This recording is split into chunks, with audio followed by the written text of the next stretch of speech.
À première vue, cette femme et cet homme ont tout l'air d'un couple qui prépare une chambre d'enfant pour un heureux événement.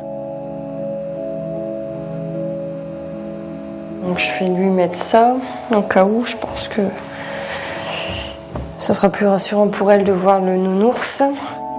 Des peluches, des jouets, des couleurs vives, ils soignent le moindre détail pour que dans cette pièce, l'enfant se sente à l'aise.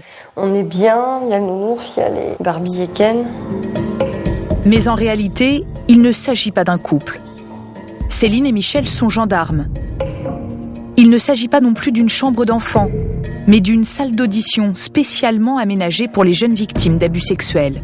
Les enquêteurs s'apprêtent à vivre ici l'un des moments les plus forts et les plus bouleversants de leur carrière.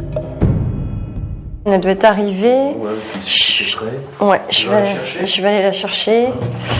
Moi, je t'attends au local technique. Ok, d'accord.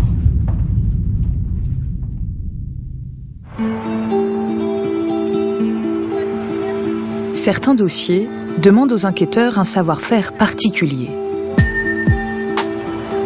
Être capable d'analyser, de décrypter un langage un peu différent. Une parole où les silences comptent parfois plus que les mots. La parole d'un enfant. Nous sommes à Cambrai dans le Nord. Et c'est justement la spécialité de Céline, une enquêtrice déjà chevronnée malgré ses 30 ans. T'as peur de quelque chose? Non? Bah alors? Pourquoi tu veux plus nous parler? Depuis 1 an, cette ancienne de la brigade des stupes a rejoint une unité spéciale de la gendarmerie. Une unité unique en France, la cellule mineure victime. On l'a dit, hein, il faut dire la vérité, c'est important. D'accord? Ici, pas d'interrogatoire bruyant. Hop. Allez, je te ramène en bas. Mais des heures et des heures d'audition. De toute façon, pour marcher, décolle tes bras. À l'écoute des enfants. Et une ambiance étonnante pour une gendarmerie.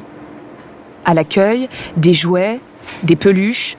On se croirait presque dans une crèche. Cellule mineure victime, j'écoute. Le quotidien de ces gendarmes, des enfants maltraités ou battus, et plus fréquemment agressés sexuellement.